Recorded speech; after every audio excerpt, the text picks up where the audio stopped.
Welcome to the show, Dark Valiants. I know I don't usually pop out until the end, but I've got something quite special to share this time. The Mortis Maledictum novel is finally available. Yes, that means every story you've heard here and all the ones coming up are out on Amazon to read. So if you want to read along or read ahead, the link is down in the show notes. And since the sole most important thing in getting these defiling gremlins to help us grow our dark family is reviews, we ask that you please consider throwing out a few words to help spread the madness. Thank you. We find ourselves here, at the beginning. Another tale, another chapter. It was quiet here, and quiet was exactly how Mike liked it. He thought about fumbling with the radio knob, but then thought better of it. Eventually the whir of the drill and the thunder of rocks being ground away would fade from between his ears. The Black Hills would take them from him. This place was good at taking. That rusty truck picked up speed, enjoying her mostly downhill drive. Fading light cut through the grit and shined on the dash. Falling across a faded glossy, he'd kept stuck there.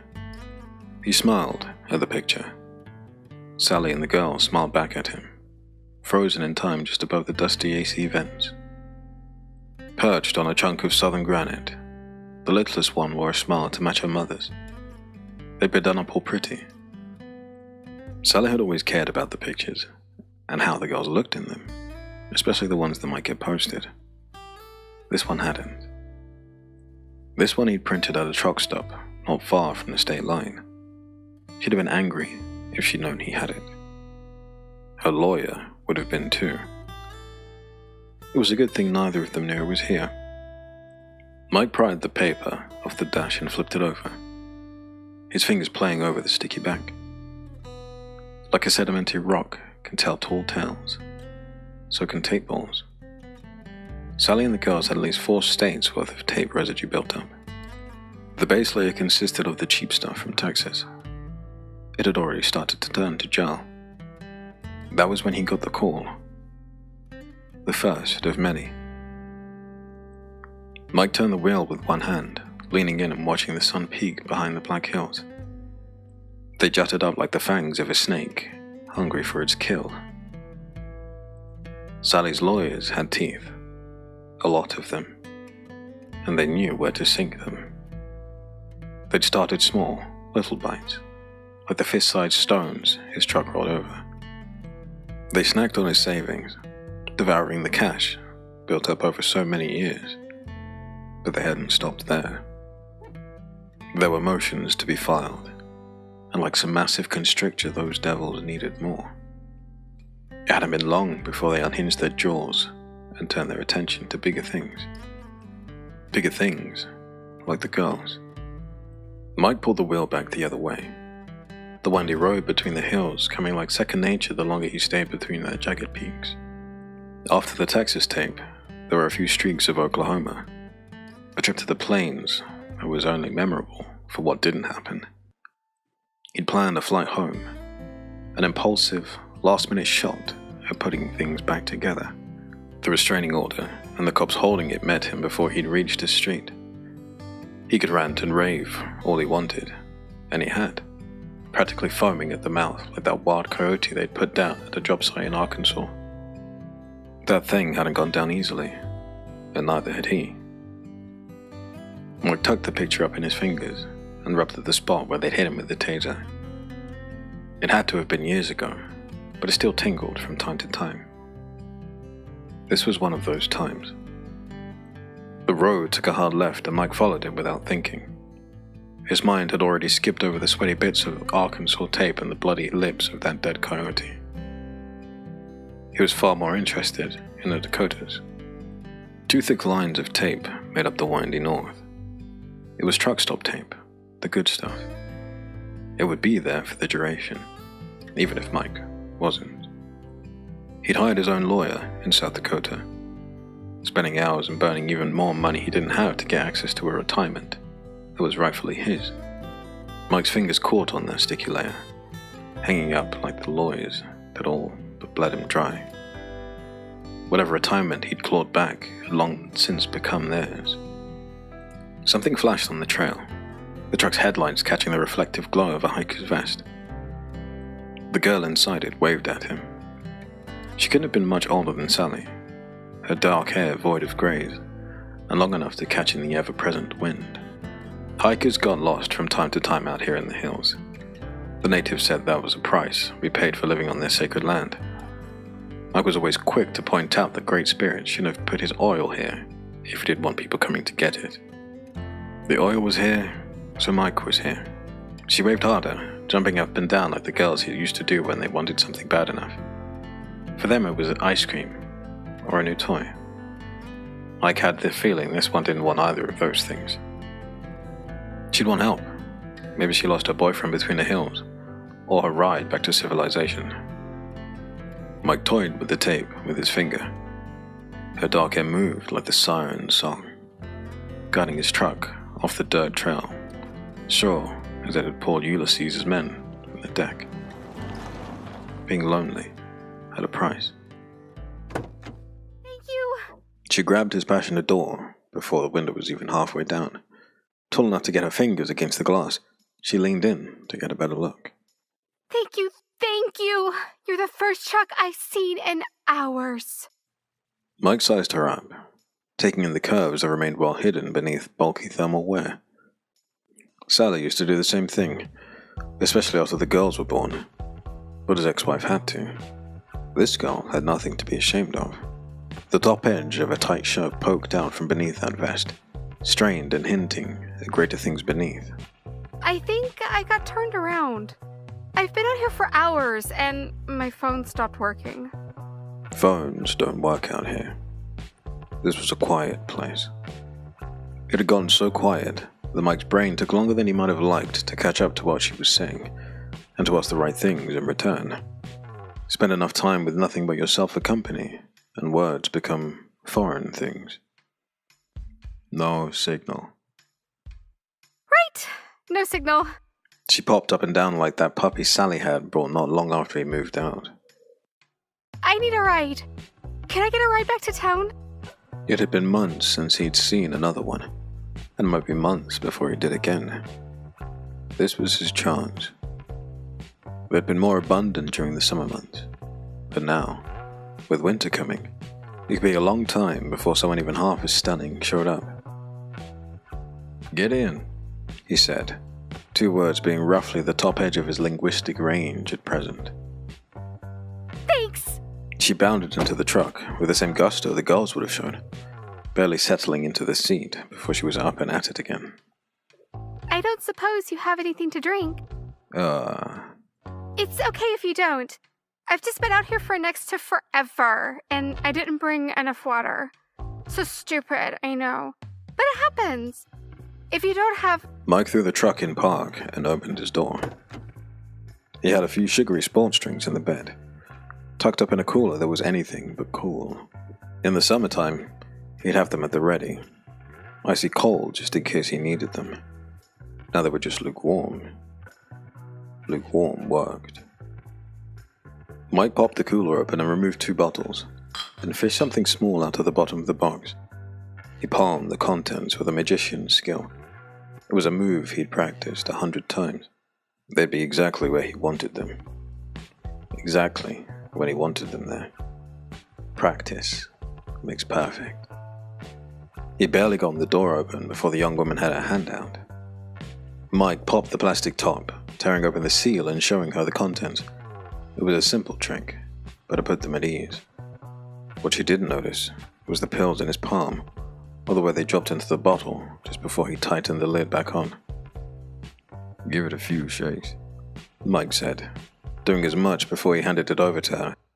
Thanks! "Sure thing." My name's Lee, by the way. What's yours? "Bye." He dropped his sugary orange concoction in the center console, then turned the engine over. Well, it's a pleasure to meet you, Mike. Sure. He remembered the stick on his fingers, and photo he'd shoved in his pocket. He pressed the faded glossy back against the dash. I couldn't help but think it would be good for Sally to see this. Even dead, It never hurt to turn the screw just a little tighter. He held on to her prescriptions for years, the ones Sally had been given when she'd first started seeing the doctors. They were little pills, so small he'd almost have to squint to see them. They dissolved fast though, which was key. Keeping a few with him all the time was smart. For Mike, they didn't do much more than make him woozy, but the first time Sally had taken them, she'd been practically dead to the world. It hadn't been hard to find just the right time to use them again. The summer had been a few times. Mike learned a little more each time, like how to palm them, how to do his little magic trick, and how a little sugar covered the taste. Lee didn't seem to notice. Thanks. She wiped her mouth with her hand, leaving a faint orange stain on the back of those slender fingers. You don't realize how thirsty you get up here. Mike nodded, accepting the bottle back and setting it in the center console. His bottle sat next to it, the label nicked to remind him which was which. It wouldn't do to drive off the road before he'd reached his final destination. Lee pulled the seat handle and settled back into the soft cushion. You have any idea how long I was out there? No, I'm guessing a long time. The brunette turned and squinted her eyes. What year is it? I'm kidding. She added a soft little laugh for effect. It was the same sort of laugh Sally used to do, before he accidentally snapped her neck. But I had been waiting a while for someone to come by. Mike nodded, his hands gliding smoothly over the truck's steering wheel. Stay cool. I bet you have. Not a lot of people end up in that part of the hills. The bulk of the dredging crew likes to drive a different way.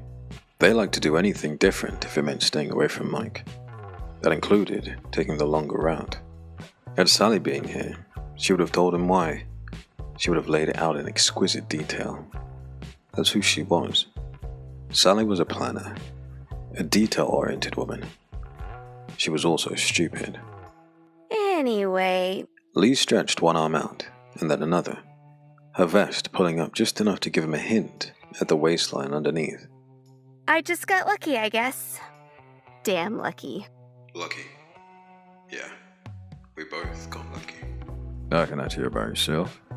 The slender girl drummed her fingers on the headliner.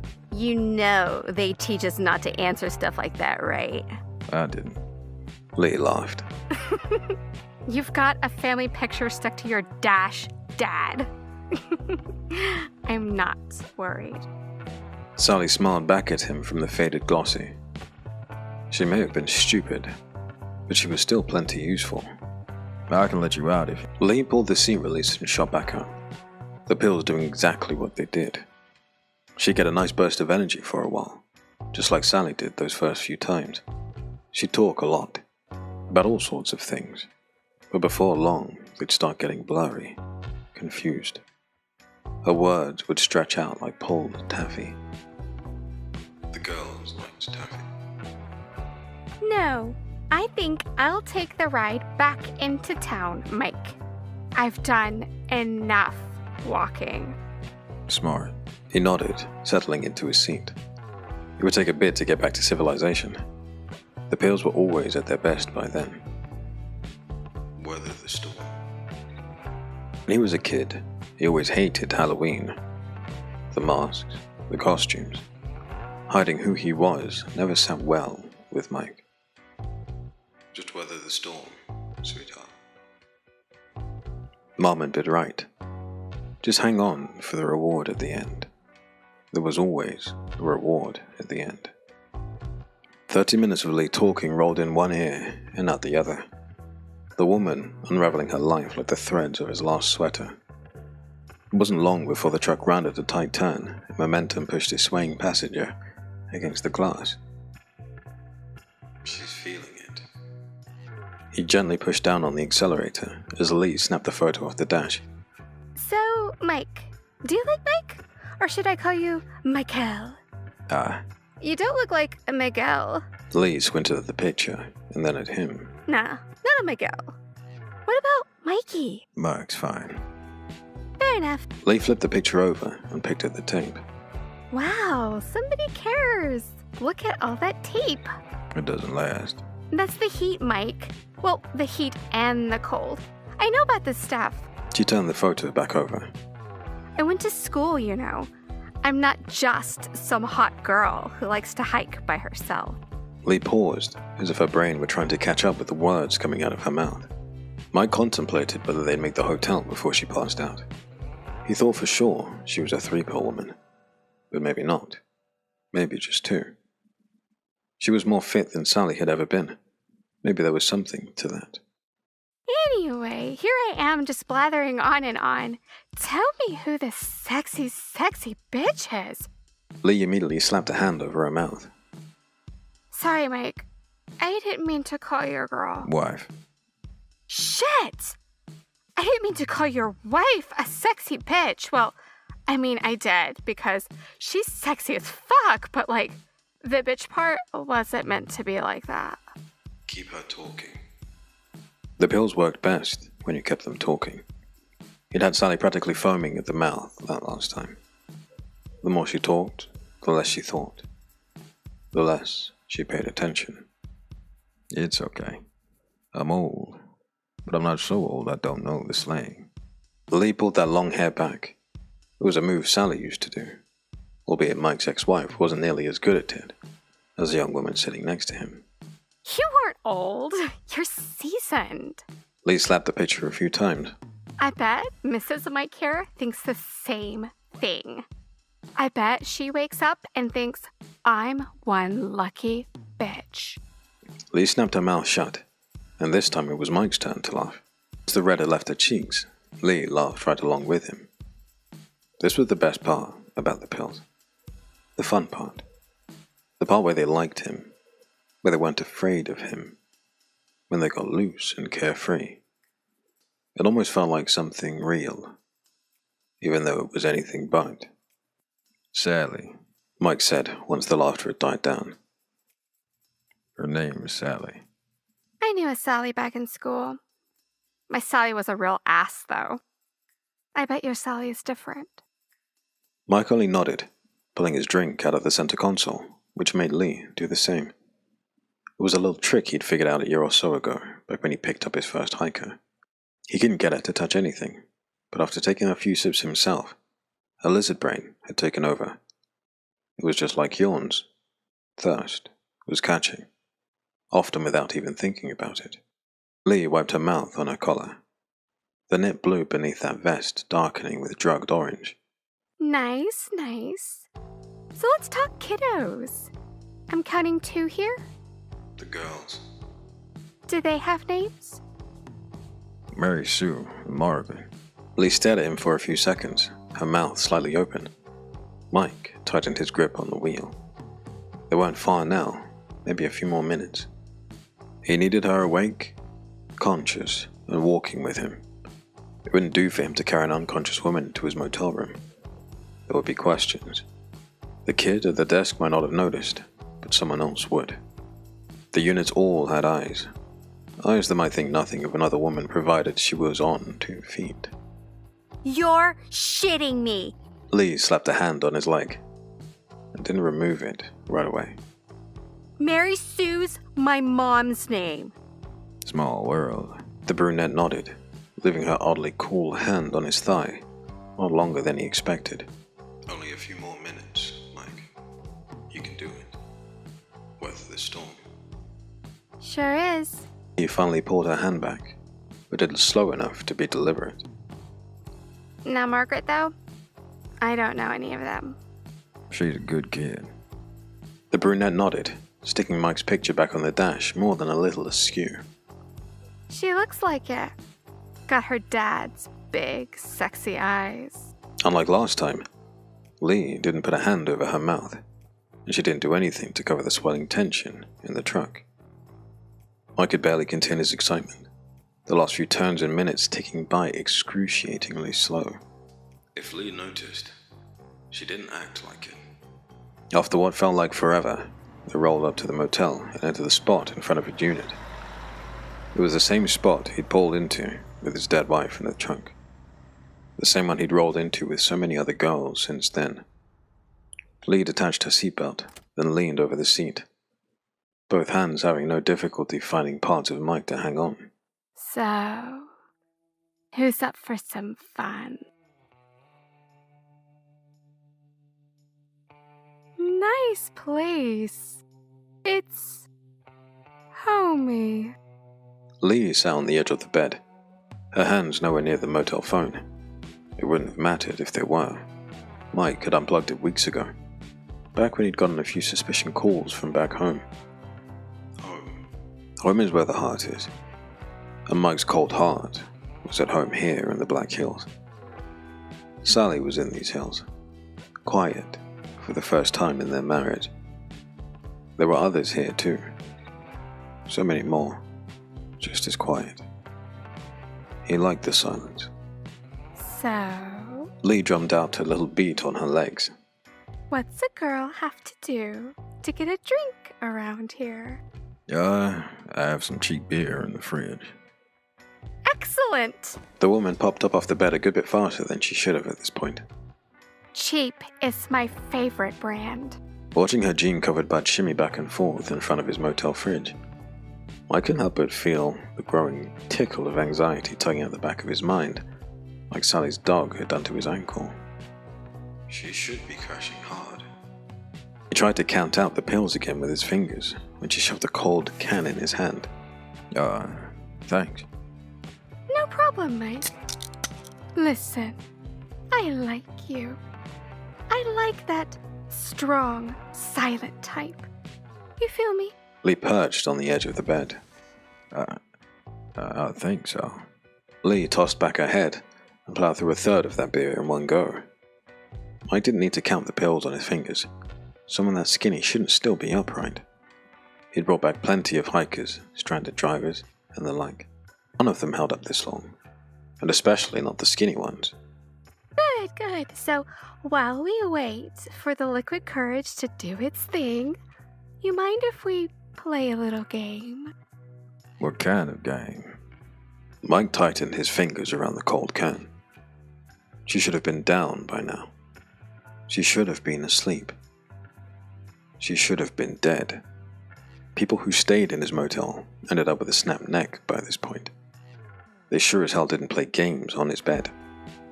It's a guessing game. If I guess something about you right, you have to take an article of clothing off. If I guess it wrong, then I do. Deal? Mike hesitated, still doing the mental math around just how many pills he'd stuffed in the bottle. Sure. Nice! Lee sprung off the bed and started moving around his tiny room, her feet almost shuffling on the shag carpet. Okay. First thing I'm going to guess you weren't born here. I'm going to guess you were born down south. You got an Oklahoma man vibe going. Mike frowned at his beer and at her, his mind playing pictures of her dead on the floor, that perfect little neck broken in two nicely portioned pieces. No, Amarillo. No sooner had he opened his mouth than he wanted to grab the words and pull them back. He'd never told anyone up here about Amarillo. Sally'd been born in Amarillo, and she died in his hands right here. Damn. Lee pulled down the zipper on her vest and tossed the cold weather clothing on the bed. She looked even better underneath that bulky top. Somehow both skinny and curvy, all at the same time. Okay, next question. So you're from Amarillo. Nice. I like it. Texas men. Good things.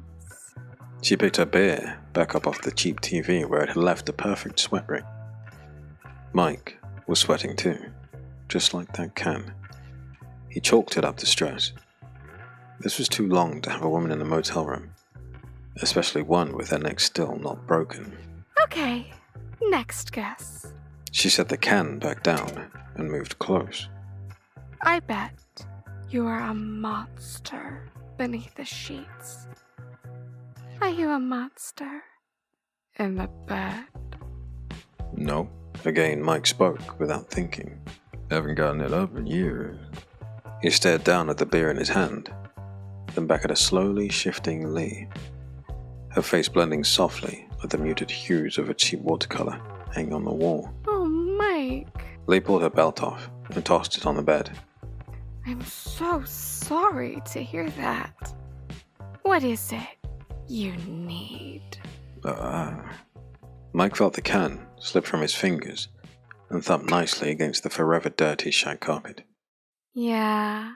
Lee gently pushed him back, his butt falling nicely onto the bed. It works sort of fast. Huh. Mike opened his mouth to speak, but the words that had come so freely before now weren't coming at all. Lee ran a cold finger down his neck and across his chest, tugging at the buttons one by one. Yeah. It's always slow until it's fast. You're a tough one to catch, Michael. You know that? Mike swung a hand, or at least tried to, but didn't accomplish much more than a wobbly shake. Oh, sweetheart. Look at you trying. That's so cute. Where was that energy in the hills? I mean, why bring me back here? Why not just snap my neck up there? Lee popped the two top buttons on her shirt, showing off her neck in exquisite detail. Soft skin gave way to something shiny the deeper he looked. I mean, it would have made so much more sense. I've always wanted to know why, you know? You threw down the first girl, which I now know is Sally, and I wondered, why didn't he just kill her here? Lee tapped a finger on her chin, a chin longer than it had been before. Longer and more pronounced. I mean, I can see why you did it. God, even dead, that girl never shut up. But I think you knew that. I think shutting her up made it fun. Is that it? Amarillo, man. Is making them shut up the fun part? Lee ground her hips into his. Is that the part you like? I bet it is. You threw me a lot of chatterboxes. That hiker with the big tits? She was a murder mouth. Same with that hitchhiker you picked up on the freeway. You remember. The brunette with the skinny curves. Lee ran a hand over her chest, flesh falling away beneath her fingers. What had been large now wasn't at all. You do have a look, Mike. That's why I had to come and see you. I had to pop up and meet the man who'd kept me fed the last few summers. I had to see how he ticked. Scales shimmered along Lee's sharp face. I've got to admit, I'm not impressed. I mean, carrying around a picture of Sally? Really? Mike? He scrambled, trying to push through the fog and the haze. She was smaller than him, so much smaller. He'd snapped necks bigger than hers. He just needed to fight through the drugs. How had she drugged him? The beer? The sports drink? Mike's head moved sluggishly from one idea to the next. Oh, that's so cute. You want to snap my neck?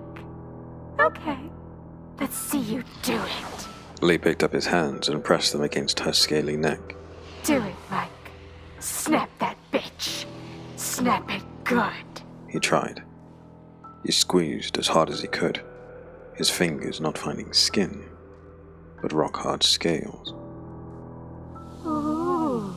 She leaned in, her eyes no longer round. Come on, Mike. You can do it. Snap it. Snap it good. But he couldn't. He couldn't squeeze hard enough to make a dent in that muscled neck. She let his hand go and they collapsed on the bed, weak and useless. Oh, somebody's just too tired. Lee's snake eyes and fang-filled face pressed itself close. That's okay. I can take it from here. Texas man. You just lay back and enjoy the view. It took longer than she wanted to swallow him, but he did go down eventually. She slipped out of the bathroom window and coiled herself beneath the motel. Unsaglia was old. She'd been here since the beginning, since the world was new. She knew the poisons of man. They were nothing to the mother of monsters. She would wait quietly, digesting him and his evil. There would be more like him. More men would come to her sacred place. The oil, her poison, would bring them, and her jaws would make sure they never left.